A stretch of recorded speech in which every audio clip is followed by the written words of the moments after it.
Welcome back. I'm Ken. He's Ken. This is Francis. And the magic making their happener behind the scenes is Danny. Yo. And we are Drivers for Drivers. So we've got a birthday, an anniversary. I'm going to hit on SMS scores. We're going to talk about recruiting, safety topic. Danny's got some questions. We're going to just dive into it. So Mike Woodard, 1 year anniversary. We want to thank you for that. Mike started with a dedicated gentleman. So he's not been technically under the GLS USDOT, for that whole year, but he's been working with us this entire time.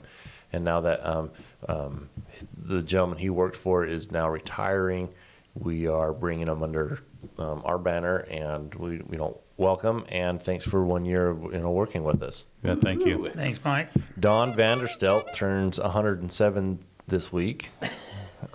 Youngster. Again. Yeah, we got really old guys. Happy birthday, Don. Happy birthday. And then I just wanted to quickly go into SMS scores. Can't believe how awesome you guys are doing out there with this. These scores dropped tremendously this month. And that goes to you guys keeping your noses clean, keeping the speeds down, the inspections clean, and that's 100% on you guys. You guys have really knocked it out of the park. Unsafe went from 40 to 29. Huge. Awesome. Huge. Crazy. Those are our speeding tickets. Those are, when I first got on here, we had a couple, 3-4 guys that just kind of went a little bit faster than they should have. And when I say a little, I mean they went a lot faster than they should have. After 2 years, those things fall off, and those have fallen off. And in that 2 year time frame, you guys have kept the speeds down, understanding how it keeps our SMS scores down, understanding how it keeps us safe, the wear and tear on your trucks, so on and so forth. Hours of service, obviously that's, our e-logs and running those properly. Personal conveyance, those things, you guys have done an amazing job with that, was 56 to 49. And vehicle maintenance went from 12 to 13. So it went up 1 point, and that's because we had a clean inspection fall off. And so it shows that it went up, I think. Mm-hmm. So that's a little bit different. All in all, you guys have just really knocked it out of the park. Keep up the good work. Before you know it, we're going to be in the single digits, and we'll be able to take that to any of our customers and say, look, our guys are the safest on the road. Here's the numbers that prove it. We want $1 billion a mile. But absolutely, that is a fantastic job. Yeah, thank you. Thank you for everything that you guys are doing. Where does the radar detector fall in? Radar detectors fall into no-go. Mm-hmm. Unsafe? Unsafe, yeah. Unsafe, yeah. Yeah, that'll come in. So it could have been 28. Could have been 28, yeah. Okay. Yeah. That's going to jump up to 52 now. Customers don't like radar detectors. They know. They fall into the trash can. Danny, you've got a question for us. Before we go into the question, let's talk about recruiting. And I know we've talked about this 100,000 times, but the reason why it's super, super important, we've got 43 trucks sitting right now between us and our sister company, Giltner. Yep. Yeah. That is astronomical, just money just sitting there, right? Yep. And it's a huge opportunity. And also, it's getting to the point where it's challenging to take care of our customers' needs. We need to get these trucks filled. We've got some monetary programs in place. We definitely need your help. An ad is one thing when you look at an ad or you see something on Facebook, but it doesn't tell you the truth. And when you can talk to somebody who's actually running for that company and they can tell you what the benefits are, for running for them, it sure makes a huge difference because it's just one person talking to another. So, anything you can do to help us recruit, we definitely need it. Which is ironic because I've got a ton of questions in this month or this week, and 2 of them are very pertinent to what you just talked about. Are truck drivers still in high demand? And a second part to that question, is it hard getting a job as a truck driver? So I would say, yeah, absolutely. Truck driving is still in demand. Excuse me. Absolutely. Francis, went out and moved his son this weekend. Mm-hmm. And along his trip, he saw intermodal. Zoom, zoom, zoom, zoom, zoom. lot of them out there. But that's only a little portion of what's actually out on the road. Yeah, I agree 100%. Truck drivers are definitely in demand. You know, If all else, I mean, just our company alone, if you just look at our company, 48 trucks? 43 trucks. That's 43 jobs right now that are available. yeah, and you know the old saying, if you've got it, a truck brought it, and it's reality in that. If everything that is out there for you to get, a truck has hauled it, you know, at some point. I'd like to throw a question out there to all of our drivers, what is it that you're looking for in a company for retention? If you're out looking for a job, what kind of things are you looking for?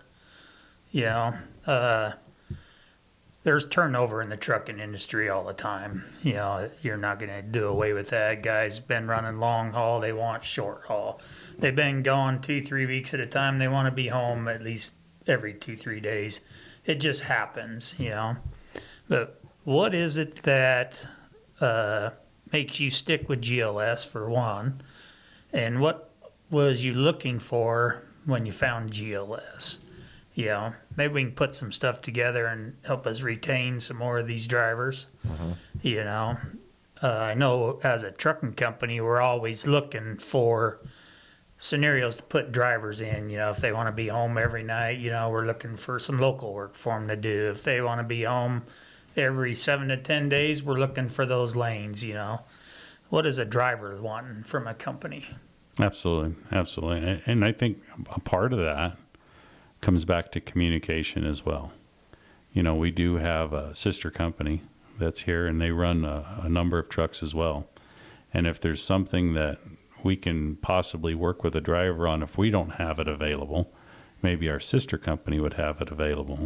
There may be some lanes that are down south, or a driver could live maybe in Alabama or something, and they want to get home a little bit more often, and we don't have enough lanes going that way all the time. We could talk with our sister company, and maybe that'd be a good fit for them too, and move them over. For sure. So. Absolutely. That's a great idea. We're here to help each other out as much as possible, and if it benefits the driver, let's do it. Yep. I'm all for that as well. Danny, what was the second part of that question? The second part was, how difficult is it to get a job as a truck driver? FMCSA came out and said, from now on, you've got to go through a school. So we've got some local schools here. There's big national schools, anywhere from 6 weeks to 8 weeks to go through this school, and they basically just teach you the basics. This is what hours of service is. This is how you run a truck, and then they got to go get their learner's permit. Then they take written tests, and then they get in there and they do a driving test, and then after that you get your CDL.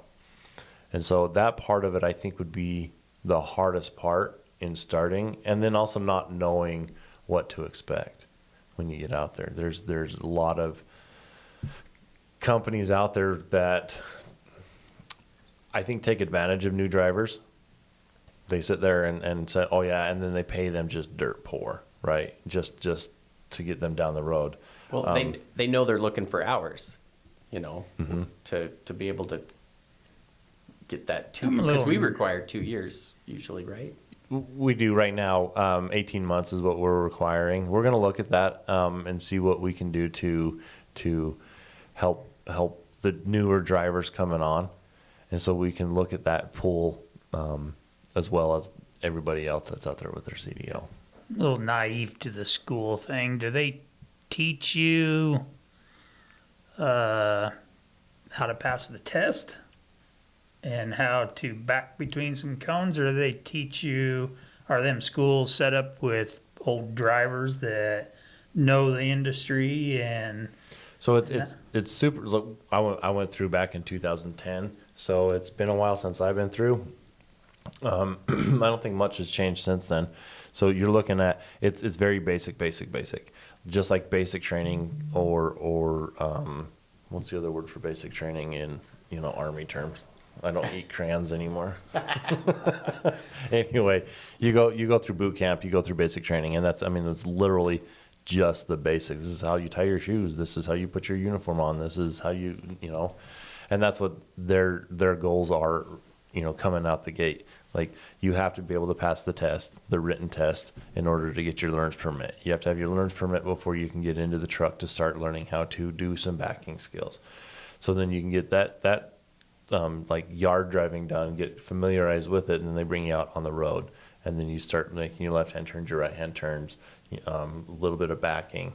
They just teach you the basics to where to you get can, your CDL. so when you go to your state testing facility, you have the basic skills to pass that test. Gotcha. So a lot of your carriers out there will have a school on top of getting your CDL school, and that's where you start learning. And it's just like any job that you go to, you've got your stuff that you've got to learn. This is how you do the paperwork. This is where you put the paperwork. This is this is how you print off the copier. A lot of these companies do the same thing. Like, this is how we want you to do your ELDs. This is how we want your personal conveyance done. This is how we want you to back in the trailers. Dock on dock. Dolly on dolly, couple on couple. So I don't know if did you guys know Greg and Shauna are are in the process of getting their CDL? Yeah, Absolutely. So Absolutely. Shauna and Greg are Greg's the owner of the company, and Shauna's the real boss. Shauna's his wife, and she's right.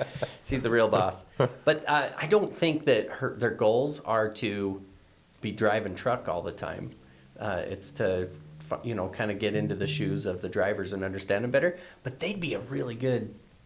You were just asking this question. I was thinking, oh man, just talk to them. We should have them on the show so they could talk about what that experience is of going through a school right now. Sure. For sure. And I'll throw something else out there as far as, is it hard to get a job as a driver right now? No, it's not. There's a lot of companies that are looking, right? I think it's finding the right company that you can work with that meets your needs and that you enjoy. But we also talked about CSA scores. Ken was talking about our scores and how they're improving. The driver carries CSA scores as well. Mm-hmm. And those drivers whose CSA scores are not very good are going to have a very tough time on finding employment, because it goes back and it costs dollars and cents, and some insurance companies won't cover them. So, that's a big piece of being safe as well. It ties back into your person and what you want to do in your career. You were talking, Kenny, about a couple of shows ago about a driver who had an accident and how that follows you around. Those accidents follow you around. I'm guessing it's part of this score. Mm-hmm. How important is it to find a company that values that can help a new driver or a driver that's not as experienced to have those to be aware of the areas they need to be safe? And I think when I was talking about that, if a guy has one truck and he gets in an accident, he's 100% accident ratio. that's right. A trucking company that has 1,500 trucks and only has one accident, the percentage is minimal. So to an insurance company, the guy that is 100% accident ratio is going to have a lot higher insurance, even though he still only had one accident as a company. And that's what I was meaning on that. To me, I don't like the CSA scoring. I think it's a downfall for the drivers. The point-wise is just astronomical. They times each thing by a multiplier, and it's pushed a lot of guys out of the market. May have just had a couple of incidences. Mm-hmm. To me, I'm not a fan of that. I understand that's the way of the land now, but I don't like it. Yep. I kind of feel the same way on the company side. You hire a guy, you do all the work and put out the money to get him trained the way you want. He has one ding that's a what do they call that? Written warning. Mm-hmm. So he gets nothing, and we get nailed with this 7 points for a warning because his fire extinguisher was 3/4 of the way full instead of all the way full. I don't agree with that either, but that's what we're dealing with Yes. nowadays. Speaking of, we have a safety topic. We do. So, as you were saying, I spent some time out on the road from Thursday through the weekend here. I ran back to South Dakota and moved my son and his wife to Idaho.